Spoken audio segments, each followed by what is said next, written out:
This is gonna go down as one of my favorites of daily December art candy.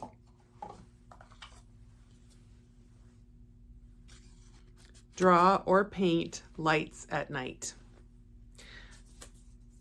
I have so much to share with you tonight. First of all, I'm just going to show you a physical painting that I have in my possession. This was painted by my friend Michiko Tanaka. Bigfoot is about to get a beverage, I believe. Bigfoot walks into a bar. But notice, okay, first of all, the way that he is being illuminated by the light that is in front of him. Of course, I'm assuming this Bigfoot is a male, but anyway. But she used this red light and then illuminated the ground and part of the wall. And she has like this nighttime darkness up above here. And then the Liberty sign's got some lighter, some yellow light bulbs, or maybe they're red light bulbs that are just glowing yellow. Anyway, this is such a dream. Oh, and look, she has the bicycle is illuminated, or they both are actually. This is such a cool painting. And then just a little sliver of light up here. This is a treasure. I want to share with you a few tricks and tips when it comes to painting light at night, and also some considerations, things that you might want to decide when you are making your drawing or painting. One of the most basic things to consider is temperature shift. So a really classic temperature shift for doing light generally at night is a very limited blue and yellow / orange palette. And here, one of the reasons why this is so popular is because blue, you can reach very dark darks, and yellow and orange, you can reach very warm warms and also light just by existing. You don't even have to add white. This is a painting by one of my classmates from my atelier with Kimberly Trowbridge. Her name is Sonia Haroldson. She's awesome. She lives in New York now, but she is from Seattle. And during that atelier, I did a nocturne, a painting at night, where I took advantage of the blue-yellow shift in a very dramatic way. It's amazing how much work the color shift can do, the color and the temperature shift can do. Here is a sketch of that, a preparatory sketch of that painting, which I think is so generous, just toggling back and forth these two images. So cool. And you don't have to use paint to do it. You don't even need temperature shift. As you can see, he has made use of just value shift to make his lights in the water happen. And he used little sunshine rays for the stars. So he basically changed the texture of his lines and left those bits empty around little circles. And here's a drawing I did of my kid who was sitting in the back seat and was reading a book by the light of a cell phone.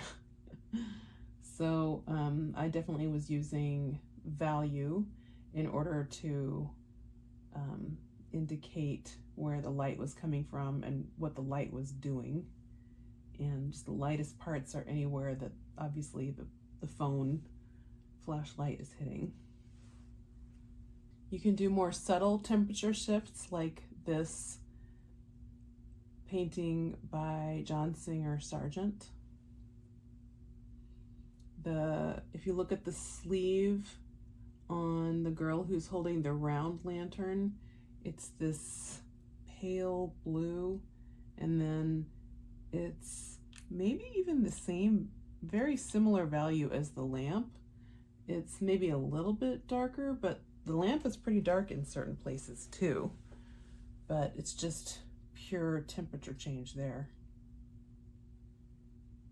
Not Sorry Art. It's her name is Sari, actually, I believe. But as you can see, the trees are darker up above and then warmer and lighter as they get closer to where the string lights are wrapped around the tree. In this Diebenkorn painting, there's just a little sliver of light, but it's having a huge effect on the person who's reading below the light. So you get a real distinct light shapes on the right and shadow shapes on the left.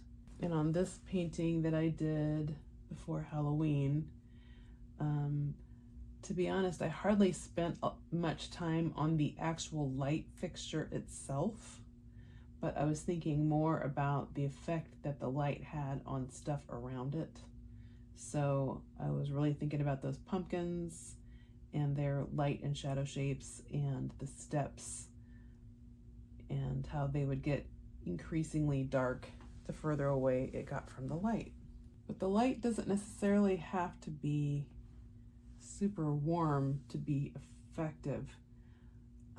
Here is a painting by Kate Powell, who is another classmate of mine from the painting atelier, and I love the light and how it echoes a little bit on some of on the little kitchen island, and then a little bit on the ceiling, and then even on the man's torso, that sliver, and how that's juxtaposed against the kind of periwinkle gray of most of the rest of the scene. Another really awesome, cool light is this piece by Angela Fleet. It's a green light emanating out of the doors, and there's a little bit of a sense of the effect that that light is having on the sidewalk outside, because it's light on top but then dark on the curb. And you can see the figures that are starting to walk towards the building have a little bit of their silhouette. There's a little bit of a line there, and yet this is kind of an abstract piece, and so there's just a sense of light, but it's, I think, a color shift that's helping us feel the difference between inside and outside. So green on the inside, but then there's lots of reds and oranges and pinks on the outside. This is really trippy and I love it. This is I think falling under the category for me as what I'm calling candy light. So that's the reason for the season. Love candy colors in light. Colorful versus drab is another way to make light work. Here's the painting of the kid looking at this neon sign, and this is candy light to me because it's all the colors. And so there's really, really high chroma, intense light value, and I'm using a really, really, really dark value surrounding it to help accentuate the brightness of the neon, and showing the effect of the light on the kid's face and the front of the chest and the hands. But there's also light going on behind the kid because it's dusk, and there are also some street lights out there. So this to me was like a really, really awesome puzzle. How to depict the light, somehow keep them balanced. And I'm always trying to figure out how can I have as much color in this painting as possible, right on the edge before it's, I think, maybe too much for somebody. And I'm pretty sure that this painting would indeed be too much color for somebody. I have some friends who literally can't handle a lot of bright color. So I want to talk about specifically handling the lights themselves. So we've talked about light versus dark, cool versus warm, colorful versus drab, texture changes. Okay, so handling the lights themselves. So let's start with most subtle to most extreme. So this piece by Pierre Bonnard, you see that there are light sources, and it's warm versus cool, you know, but clearly these little orbs are not actively showing you that they are emanating light, and you're not really seeing a huge impact on their surroundings. And yet in terms of design, I think they do a lot of work, and they keep the eye moving around the composition in a really cool and pleasing way. And then of course, this very famous piece by Edouard Manet. He also has orbs, and these orbs are flat and not really doing a lot of work in terms of showing light coming out of them. He's using value. It's like those circles are much lighter than the posts that they're on. And as you can see, there's a chandelier, but that's not really showing a whole lot of light coming out of it either.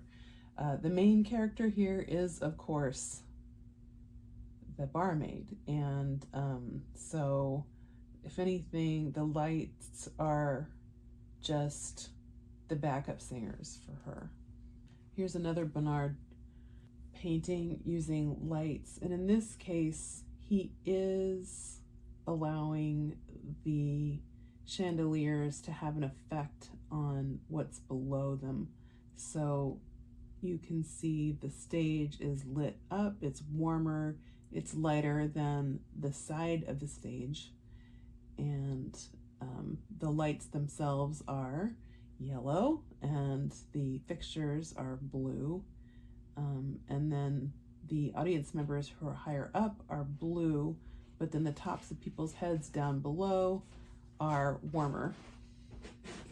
But all that aside, look at how these lights are painted like just these luscious blobs.